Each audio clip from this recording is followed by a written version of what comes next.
I think that deep down, we all have this beautiful statue of David within ourselves, and that the patterns of this world have been creating the plaster and the rocks over who we're supposed to be successful. And really, it's a matter of chipping away at the things that are hiding us from who we've always been. And when we are able to recognize that person and step into them with honor and power and authority, things start to shift, not because we put ourselves into the box of who everybody says we have to be, but when we show up in who we've always been in our power in that space, I think things really shift.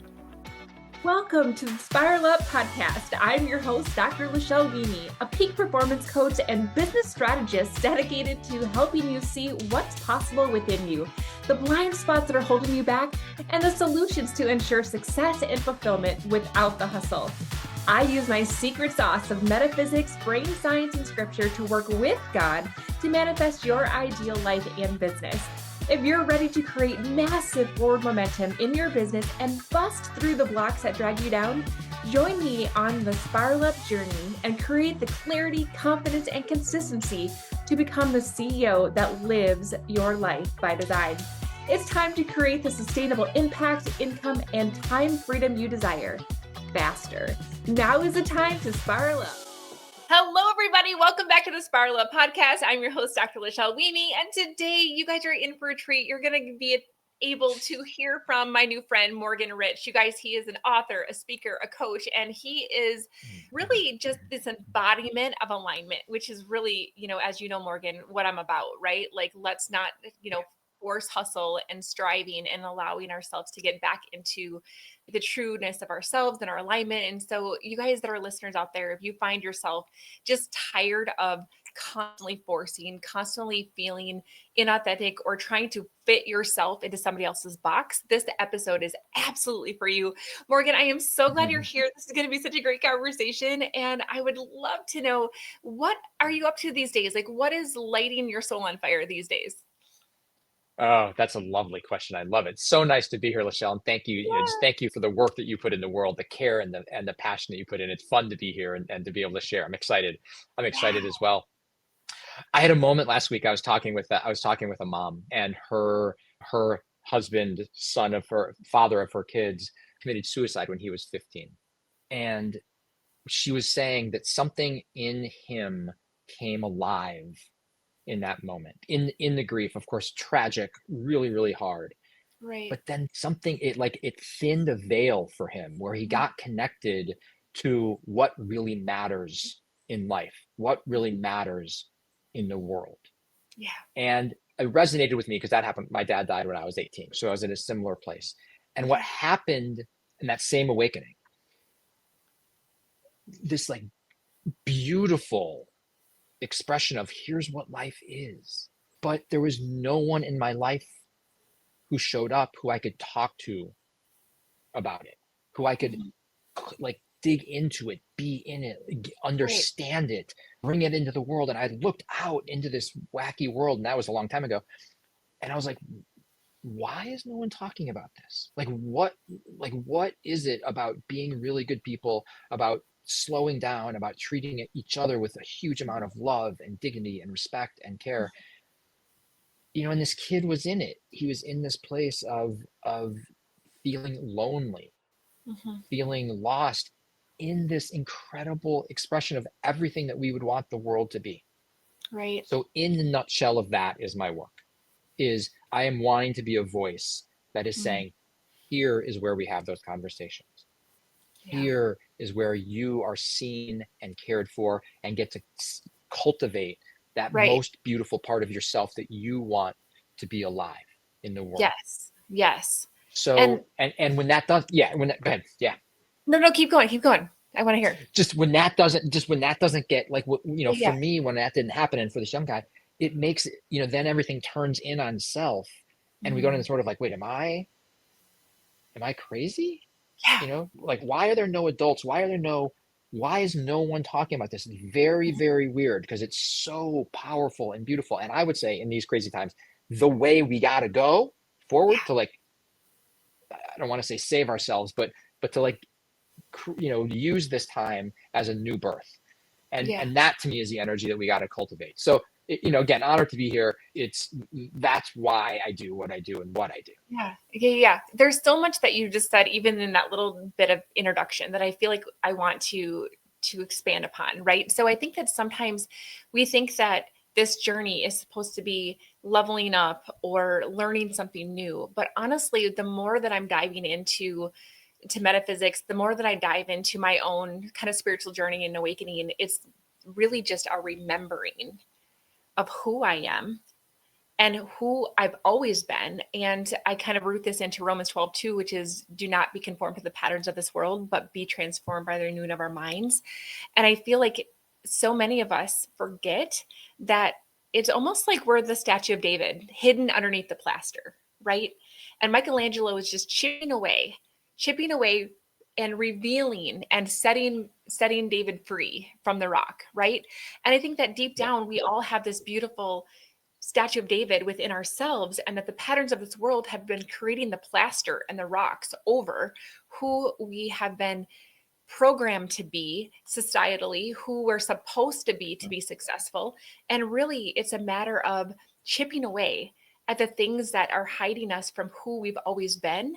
And when we are able to recognize that person and step into them with honor and power and authority and that vulnerability and authenticity, things start to shift, not because we put ourselves into the box of who everybody says we have to be, but when we show up in who we've always been in our power in that space, I think things really shift.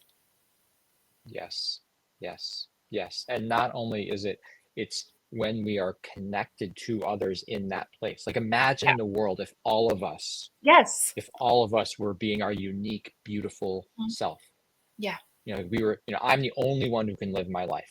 No one else has my body, my story, my experience, my upbringing, my friendships, and no one has yours like you have. So that's the uniqueness. Like, if I can be the man I know myself to be, and we all do that, and we're all in it together, then just the power of that and the beauty of that is just incredible.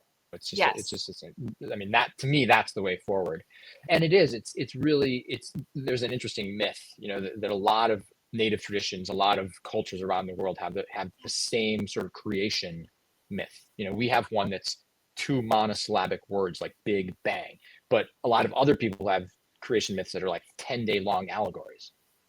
Anyway, there's a story in there of what happens as we come into this life, which is that, there's souls in the tree. There's like these souls in the tree of the world tree. A baby's going to be born, and one of the souls goes, "Oh, interesting. I want to have this human experience," and jumps into the body, and is like, "Okay, here we go." And then they're about to be born, and there's another tree, which is a tree of forgetfulness. And the soul jumps into that tree, forgets its purpose, forgets why it was so excited to come in, and bam, we're born.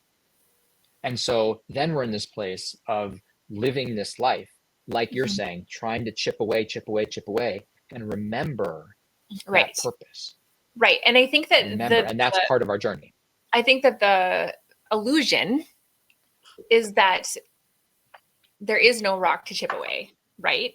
That we're supposed to just build, and we're supposed to adapt, and we're supposed to perform, and we're supposed to do all the things versus chipping away. And I think that those of us who have recognized that there is a remembering process, and that I've already been born equipped and ready to go, and it's the way in which I've tried to fit into the world that has made me feel out of place, burned out, striving, not good enough. When in fact, if I can start to acknowledge that I was already born with everything I need, whole and worthy and complete, and get rid of any barriers of forgetting that have prevented me from being able to really own that, we can start to show up in ways that are so freaking powerful. But I think it goes back again to how we put ourselves into these boxes of who we're supposed to be. And what work you do is you allow for people the permission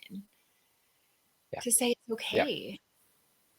And I'll just say, LaChelle, I have this like beautiful ability that I didn't really know, and then I realized to see the best in people. Like I can, there are these 2 beautiful guys who do a podcast called Elevation Nation, and they're these young guys who kind of live the dream. They lived the life they were supposed to live, and they're now in their mid-20s in New York being consultants, making a lot of money, Yeah. and the veil's off. And Mhm. and they're just like, this didn't work. Like, we were sold a bill of goods about what we were supposed to do and how we were Mhm. supposed to do it, and it's not working. Yeah. So I was talking with them, and they're like, I don't know what my purpose is. And like, here they are talking about this journey they're on, Yeah. sharing it in this beautiful work they're doing, Mhm. creating and bringing along. And it's like, I can see their purpose right next to them, and they can't see it. Mm. So I was like, oh, I have this new program called Inhabiting Purpose, which is a month-long coaching program, which we do this exact work. Yeah. Where it's Yeah. like, because, and it's using this ability that I have to see the best, and then stand, like I like to say, stand inside of your soul. Like, I'm going to Yeah. stand here and keep shining light on that part of you that wants to come alive and is beautiful and is Right. powerful and ready to, launch into this world. Yeah, yeah. And I think that, like you said, it's always right next to us, but we allow for these Right blinders there. to be the plaster, right? The rocks that keep us from seeing what's right next to us. Because again, we keep trying to put ourselves into other people's boxes. And I know that you primarily, your passion, I guess, is to help young men to Yeah. be able to be open and to be able to allow their vulnerability and redefine masculinity. But honestly, I don't think it matters if you're a man or a woman, especially we live in the United States, and there's this rugged individualism of the Western culture that we're taught paradigms, beliefs that I must work hard to have money, that I must do it this way. I must, right? And we allow ourselves to get caught up in this hamster wheel of performing, of striving, of doing in order for us to be quote unquote successful, to live the American dream, right? When in Right. reality, what you're saying and what I teach also is this awareness of the guidance that we have within ourselves, that soul that's been waiting for me to recognize it this whole time. If I can slow down, I can speed up. If I allow for that listening and that inner touch of that, things will start to come into focus. And I stop having to push against the paradigm of that's not who I've been made to be, but rather get to be in stride with who I was born to be. Things Yes. start to Yeah. shift a Well, we little. have this. Absolutely. We have this thing like standardized testing, and our Mhm. education system Yeah. is built on making Mhm. everyone know the same information. And I Yes. like the old story of that gives a role to the elders. But in old, wisdom traditions and old Yeah. traditions, that the elders would look around and they would see, oh, there's Morgan. Oh, there's LaChelle. Oh, she has this ability to listen and this ability to bring things alive. That's something really interesting, because that other guy has the ability to cook really well and the ability to fish and be able to. And so they would start to notice, like, Yeah. what is it about these kids that are really special, and then match them up with Mhm. other elders, other adults in the Yeah. community, so that they could learn the skill of weaving, cooking, Mhm. listening, talking to Mhm. the spirits, whatever their particular thing Yeah. was. And so this thing about standardizing Mm. children, Yeah. standardizing ourselves, is part of the thing we have to fight, is part of the chipping, Yes. and Yes. then learn, like, how do I fall in love with myself? How do Mhm. I start to see those beautiful skills that are right? They're right there, but 100%. often we don't see them because we outsource our sense of well-being to Yes. external Validate. Yes. validation. 100%. In fact, I love that you mentioned, the child chooses to live this life experience. And one of the things that I do Yes. inside of my programs is incorporate human design Hmm. into everybody's plan, right? So that we know that you Nice. have been, it's like, and for those of you guys who don't understand or are new to human design, it literally is based on the moment and location of your birth and the way that the energy is going through your body that gives you is literally a blueprint on what makes you special and how you get to allow for those things to have focus in on your purpose and calling. And so, like, we're literally born with this blueprint. We have all the answers, but are you willing to look for that? Are you willing to seek what's already within you versus looking for everybody else's? I just had a podcast interview yesterday where she talked about how she was born in Nigeria, and in Nigerian culture, you need to be Beautiful. either a doctor, a nurse, a lawyer, or a teacher. Mm. That's it. That's all the professions there are. right? Instead of allowing us to be able to really step into literally who we were born to be, that we already have all of the resources that we need if we're willing to just lean in and look for those. And it's hard to read the label on the outside of the jar when you're in the jar, Yes. right? Of who Yes. you are and what makes you So totally. And there's a couple different, tips, and there's a lot of different pieces in here, but one thing is that, your purpose, or what we're talking about, isn't, oh, I'm going to be a lawyer, or I'm going to be right. a teacher, or I'm going to be that's not what we're talking about. Right. It's like a style thing. It's like I listen really well. I'm able to see the best in people. So I could be a lawyer who sees the best in people. I could be a teacher who sees the best. So it's this deeper way of, here's how I maneuver in the world. I am very physical. I am an athlete. I want to hug and touch and play, and that's my style, and it's mine. And so that's the important piece of getting into those places. And so then the question comes to me is like, okay, so well, how do we start to see that? How do we start to cultivate it?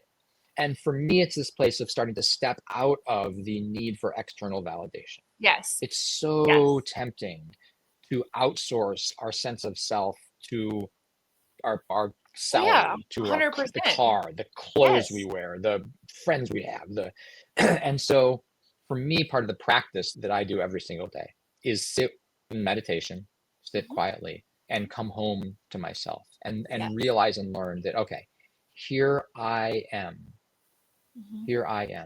and I'm open to this idea of just breathing and being and listening to the birds. I often put my hand in my heart. I listen to the trees. I listen to the traffic. I just notice what's there. And so that practice, that sometimes is always 5 minutes, but then sometimes becomes 2 hours, is part of the getting quiet enough to then home base, and I've got me, or my mantras, like, here I am, right here. This is what it feels like to be me in this moment. And in that quiet, then I'd start to cultivate that sense of, okay, here's my style, here's my way of being, here's who I am and how I want to be in the world. Exactly what you said, like being a teacher or a doctor are just vehicles in which somebody can use to live their purpose and calling. Our purpose and calling are the gifts and the talents and the passions that we have. And these other things are just ways to express those things. And I love that so much. Morgan, I'm curious, because right now here you are, like an author, speaker, a professional that helps all these people. So I'm going to, that's who you are at the top of the mountain, right? I want to know about the Morgan that had to figure that out. What did you have to go through in your life to come to this realization that this is what you wanted to focus your life on? Yeah. It came through challenge and darkness, is what I'll say. So when I was 15, I went away to boarding school to pursue my dream of playing professional ice hockey. You're in Minnesota, so hockey, hockey's a big, so I wasn't from Minnesota, I was from Chicago. And so I went away, and pretty quickly the dream died. I realized, like, here I am away at school, made this huge choice in my life, and my real dream and place where I gained a lot of confidence in sports just went whoop. I wasn't a student. School didn't work for me.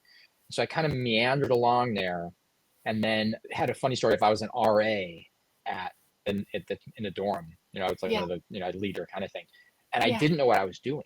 And so I watched all the other RAs, and I did things that they did.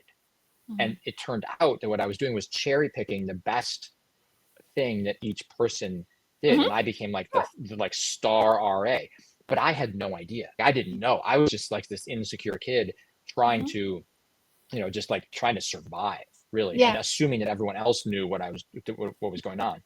And I almost got this outstanding award, but I got caught with beer in the trunk of my car and got suspended. And so I didn't get this outstanding award, which would have been an interesting moment in my life. So then I'm transitioning into college. Okay. And my dad got diagnosed with a brain tumor and died my first year of college. And one of the amazing things about that was that I wasn't going to numb.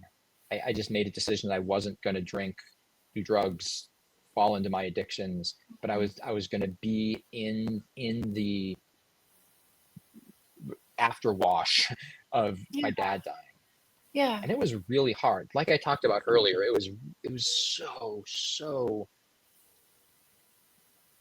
painful and Yeah. lonely, and all the questions of, wait, I just want to go back. Like I want, like, can we just hit rewind, you know, Mhm. and go back? And it's like, no, that's not the way that this thing goes. Mhm. And in those tears, in that sitting, in that place of, and of no one showing up for me. I didn't have, well, I had a lot of therapists and a lot of teachers, but none of them could see or match. They were all trying to do that thing of just, just do what you're supposed to do, keep going down that path that we were talking about earlier. And I just, Yeah. like, my soul wouldn't do it. Like, I just couldn't Mhm. do Yeah. it. And so in that, what started to emerge was this feeling like, there's a different way in this world. And I now talk about my dad's death as one of the greatest gifts of my life, because it started to wake up that piece of me, but I was Yeah. able to hang in the difficulty, and I can't explain exactly why or how. But what I do know is that's the space that I now hold in my work, is to say, I needed me. That's why I do the work that I do. And so often, out of our wounds comes our gift. So that's another place to look for the purpose, is the 100%. places that we hurt the most are the Yep. places that we know most Yep. intimately. And so then that becomes the real education of, okay, now I have, like, this gift that comes from the depth of that difficulty and Right. that pain. The trauma and the triumph leads to our calling Yes, and our purpose. Yeah. Yeah. correct. Yeah. Yeah. So I mean, that's really that. I mean, there's so many different pieces of the journey, but like, how do we hang in those intense moments? And what I would say right now in this world, with all the wicked problems, we're in Right. one of those moments of Right. things are dying. We are in a transformation, and there are lots and lots of opportunities for us to learn and to hang in this, in the alchemy, in the heat, in the intensity of all of the injustice, pain, suffering, difficulty, confusion, uncertainty.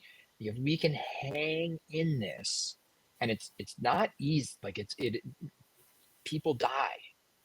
We lose jobs. We hit really hard places. And so, again, another piece of my work, but just a part of what I believe to be about the world, is we Yeah. have to get good at being uncomfortable and being in these deep, rich moments, and breathe Yeah. and do that practice of just being like, okay, here I am. Things are really intense, Mhm. and I'm okay. Something is going to emerge here. And that's I what think happened that for me, is out of the darkness, my purpose emerged. I think that's such a key moment that I want to pause here, you guys, because I think that so many of the patterns that I see are people who want to fast forward through the pain. You want to Mhm. either numb it in some way. And what I see a lot of times is people try to distract themselves with overperformance and keeping themselves busy and doing. So it doesn't matter if you're in the middle of a really intense personal life situation, like the death or a diagnosis or a job loss or something like that, or even just in this moment of my business is not going the way I want it to go. And instead of distracting or numbing it, just sitting in there and saying, what is this trying to teach me? Where is Yeah, it leaning me back to myself that already knows the answers? That's what you're saying, right? Is just allowing totally. One, ourselves to. And I've never heard the alchemy described in that way, but you're 100% right. The alchemy is that change reaction that gets to yes. happen. But you're right. In that moment, it's allowing yourself to sit in that Yeah. and I have a guy harness. in one of my groups. Yes. I have a guy in one of my groups. He shared this week about it. He said he's just had a really hard week, a lot of rejection, a lot of just all this, like, just a flood of all this stuff coming up. Yeah.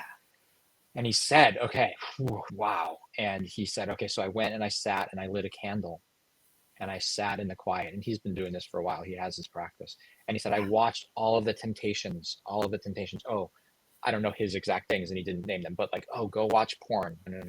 Oh, go play video games. No, go drink. Go just get high. And he sat with his candle and watched all of these temptations, all of these ways to move away from it show up. And he just said, hi, friend. Okay, I'm just gonna keep breathing. I'm gonna just stay right here and breathe. And Plato has this beautiful story, the allegory of the cave. And the allegory of the cave is, in a nutshell, that there's prisoners who are, their life is strapped, they can only see the wall in front of them. Mm-hmm. And what's happening behind them is that there's light and shadows being cast on the wall in front of them, but they can only see the shadows. So they think that's real. So one day, one of the prisoners gets free and turns around and goes, oh, whoa. And now is in this really interesting moment of, wait, that's everything I've known to be real. But now there's more information in there this is actually what's real. This is actually what's meaningful. And in that moment is a huge amount of tension, because the temptation is to not want to accept what's just the new information, because there's comfort and there's ease in the old patterns and the old habits and the old beliefs. Right. And so that's that crucible, cusp moment of if you can just hang in that place of new awakenings happening and not rush back to old habits, old patterns. I mean, we've heard all the stories of like, why do people keep doing the same thing they've done for so long when they know it's destructive? Right. It's because it's familiar and it's right. safe and it's comfortable. Right. I mean, so there's always a payoff, good. Even if we don't acknowledge it. Like I oftentimes will ask my clients this, like, what is the payoff? And so it's like, I keep getting stuck in these patterns and it's miserable and I want to get out, but what's the payoff? Because there's something inside of that keeps you choosing it. Correct. And maybe it's the safety, the familiarity. It's safety. It's the identity of who I feel like I am, all those things. That's so interesting. And there's a place of when you're in that crucible place, it's really disorienting and it's new and it's different and it's just, everything's transforming. And to be able to, people are like, how are you doing? And it hits right at that place of, do I care? Do I love myself? Do I have myself? Because the temptation is to be like, oh, I'm doing a lot, like to tell some story about being busy, about being, productive, about being successful, about being, okay, about being, and for men, it's about like not being weak. For us guys, it's like, just don't be weak. Don't be in that vulnerable place. Like, show that you're doing something. So then you reach for this external validation. So that everyone's like, oh, you're busy, because busy is status. Like we have a thing about status. Right. 100%. And then that goes men and women. I as a self-proclaimed high achieving, ambitious woman with degrees and jobs that I worked really hard to have when I was in the corporate side of things, those same things happen inside of me too. It's not just men. And we get ourselves caught up in these paradigms of this masculinity of what that's supposed to look like. I'm supposed to be strong. I better not be weak. I need to push through this. I can't show weakness. I better figure this out. And what you're describing is allowing the sacred feminine to come in. And this is not a gender role of sorts. It's an energy, you guys, of masculine energy is the doing energy. It's the performing energy. And we have to have, this is the thing that a lot of people don't understand when it comes to success and manifestation, is that you have to have a balance of both. And what you're talking about here is inviting in the feminine and not just getting stuck in the masculine. So if all I am is doing, and I'm not slowing down enough to know who I am, what lights me up, sitting in the uncomfortableness, allowing the alchemy to work, and I just get stuck in doing, and you wonder why the hell things aren't working, is because you have an imbalance in that. Meanwhile, I can't get stuck in the feminine, which is the womb of creation. It's the allowing, it's the patience, it's the sitting in the feelings. It's the tapping into my inner knowing and having the guidance to know what to do. If I sit in that and I never actually do anything with it, I'm going to be stuck in la la land, right? Not having anything happen. When instead we get a chance to beautifully combine the two in harmony and allow for the permission to go inwards, a permission to allow our spirit to guide us, and allow that to help us know what aligned actions to take. Yep. Yep. Because in that, yes, I mean, that's beautifully said. In that tension, in that place of in between is emotional availability, is emotional resilience, is hanging in that tough place. And then what emerges, like you're saying, from there is a sense of, okay, here's aligned action. Yeah. Here's me now seeing what reality is. Here's me being able to say, like, I don't actually know exactly what that means. Again, in with the guys, a young guy came and he had his first crush, and he brought it to the group. And in the group, there was this beautiful moment of we went with him into that place, and he was like, okay, here's what I think I'm going to say, and here's how I'm feeling, and I really want to, like, when do I hold her hand? And we talked about just all the beautiful different moments of that, of him then being able to bring himself, his authentic self, and be not perfect about it, have it be kind of messy and crunchy because it's brand new. And just naming the difference of that between what many of us experienced when we had our first crush, which was quiet loneliness, like, oh yeah, like you're gonna get in her pants, or like, oh, you're gonna, like, what are you gonna do, like all the just jokey things, which is not, it's like, then it makes you ashamed to have this crush instead of this like beautiful support.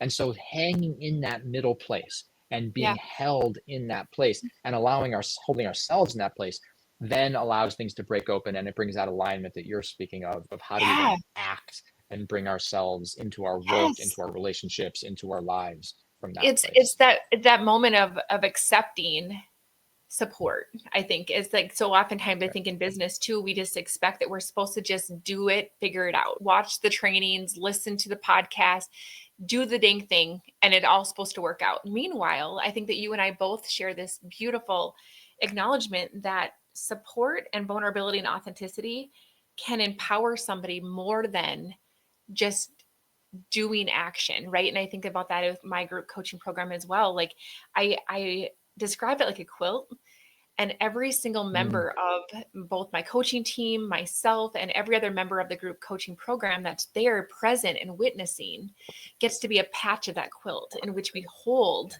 in sacredness. And yesterday we had one of our group coaching calls that we do is a mastermind. And what we do is somebody gets to sign up for the hot seat. They come with a situation, and then everybody else gets a chance to, we give ourselves space. We have 5 minutes where we download from consciousness solutions for them.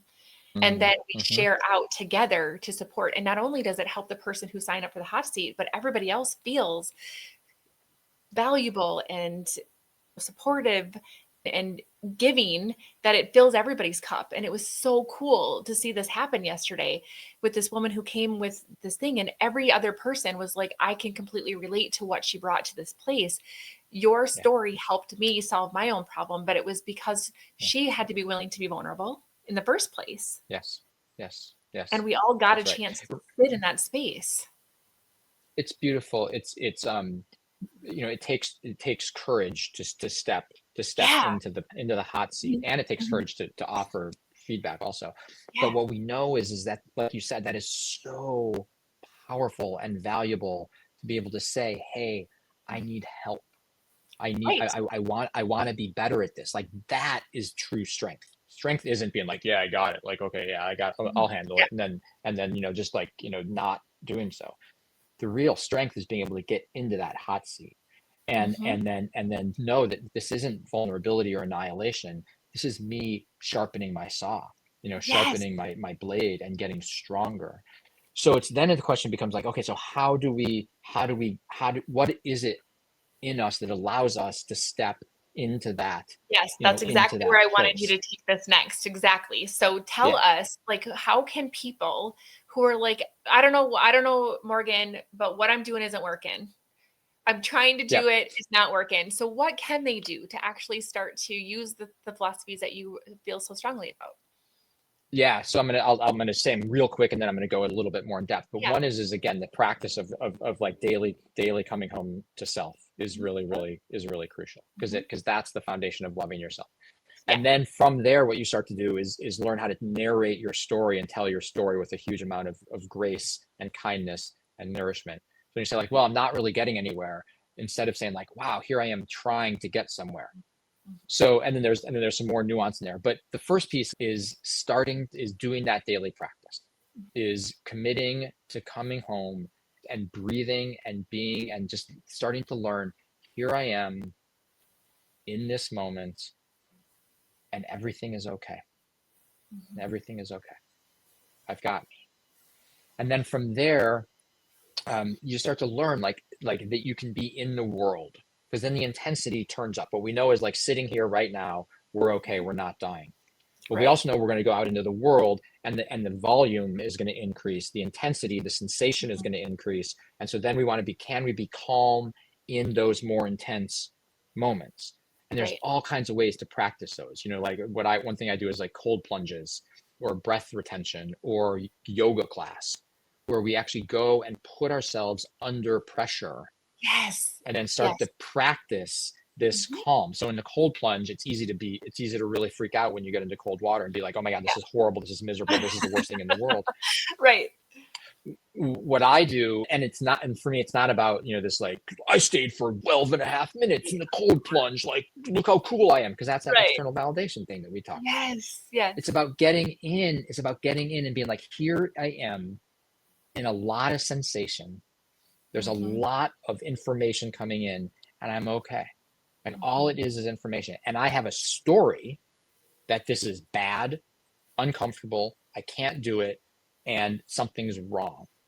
But what happens if I can stay calm? And what I learned to do was I just say, okay, my commitment to myself is I'm going to get into the cold water, and I'm going to have a moment of calm where my nervous system, I release all my muscles, I just get calm. I'm like, here I am, I'm okay, not dying. There's a lot of information coming in, I'm okay. And then that's it. That's where it started. And it only has to be like 3 seconds, 4 seconds, whatever it is. And then that can start to expand. So we're starting to push on that ability to be in life's intense places. Yes. And again, there's a lot of different ways to do it, and there's no right way to do it. But doing it is really, really important. No, that's such a practical way to practice heart rate variability and coping and our nervous system. Like, that's such a great example. I love that so much. Yeah. Yeah, and like our phones and all the tech, social media, like we, you know, like intuitively we know, like this, you know, like we're in huge amount of trouble with our phones. Like they are nightmare machines. Like they are just not good for our health and well-being, right? I think we all intuitively know that. And yet we've fallen into this like, oh, well, that's just the way the world is. And what it does is there's this like instant reaction that happens of like, I need to react to this thing. It totally jacks our nervous system. It totally jacks our external validation thing. And so we get away from just being able to be in, the world is full of difficulty, of information, of challenge, of death.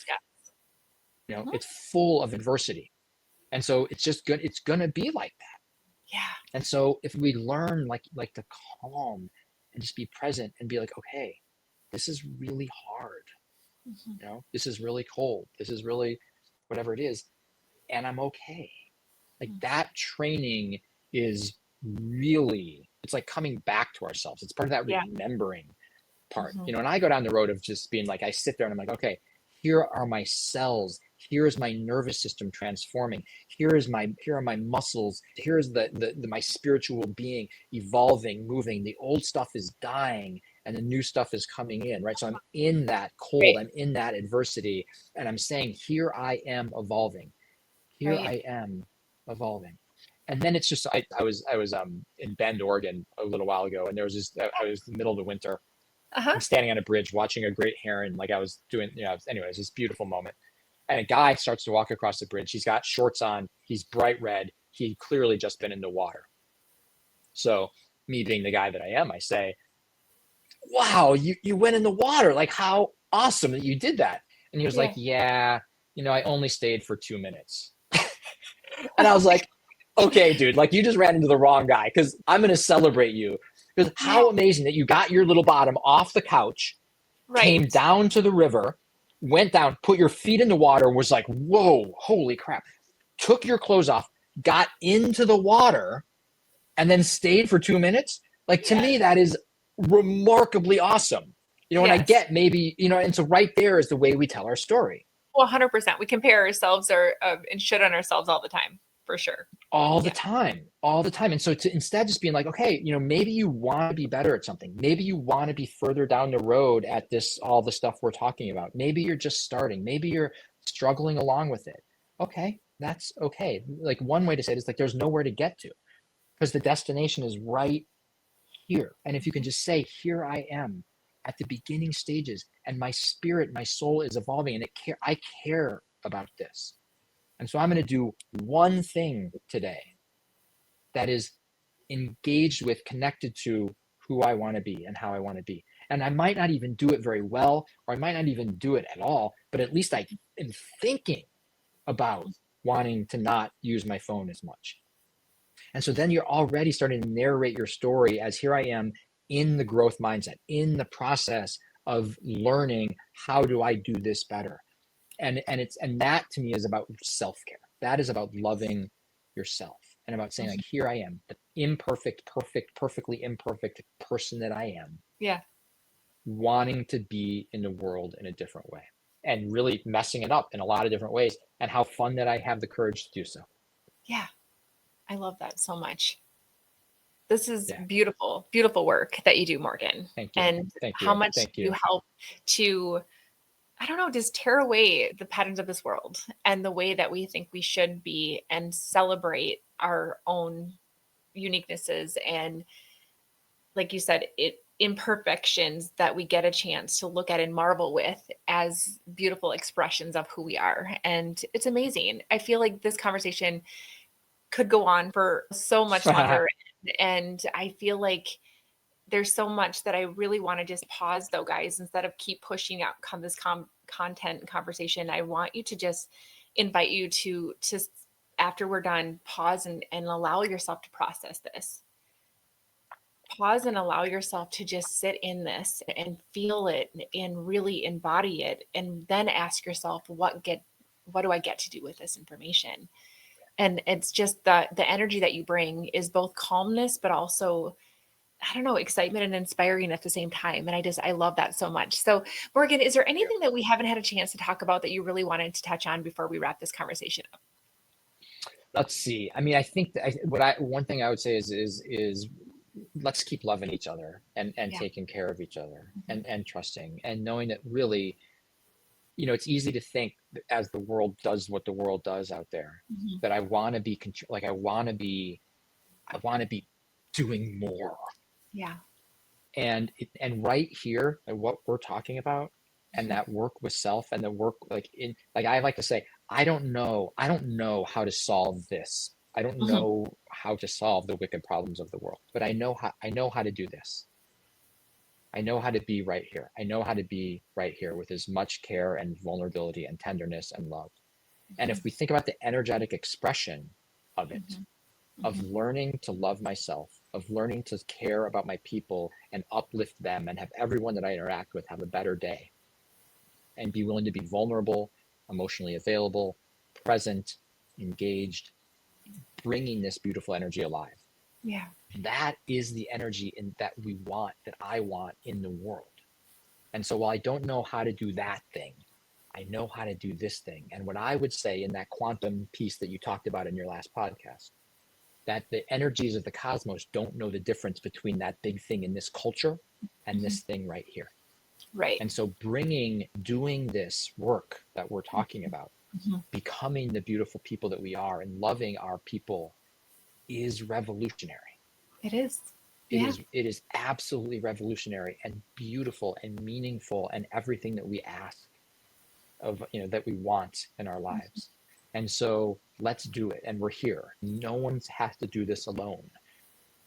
So in that vein of now translating it into this other place I do have a resource for your listeners. If they go to morganrich.com. Yes, please do that. Because we were just going to say that you guys make sure that you go into the show notes and you check out all of the ways that you could work with Morgan, but feel free to go ahead and share with us any special things right now.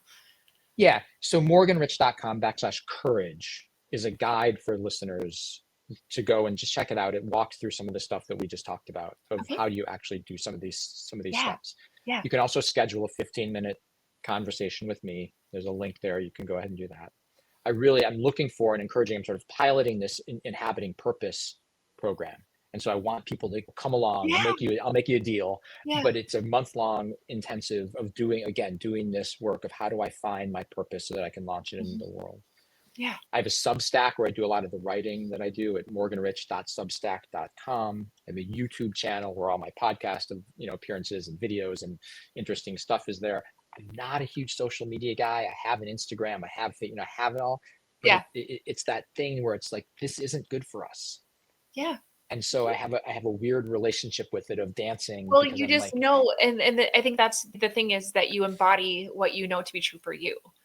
Right. And so if social media is not aligned for you, and I teach this all the time, it's like, don't should on yourself. If you think that social media needs to be part of your strategy, but you're not in alignment with it, then let that go.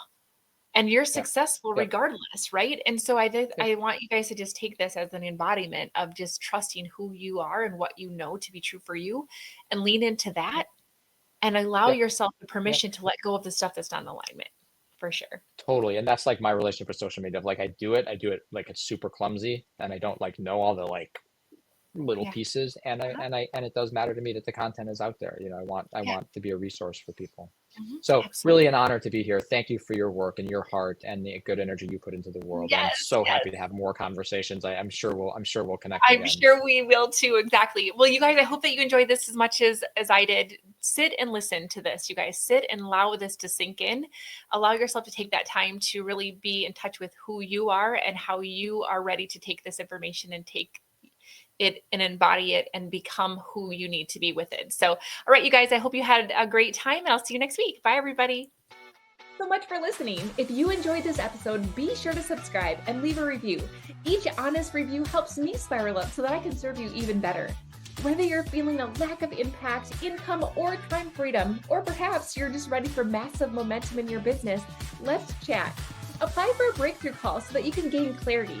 Identify what's holding you back and make a plan to spiral up. Head on over to im-lifebydesign.com/breakthrough or access the link in the show notes. For immediate support, log into our community, the Better Club. We focus on inspiration, tactical guidance, and support. This is a community that wants to be better, do better, and have better in life and in business, and we're going to help you do the same. Let's spiral up, friends.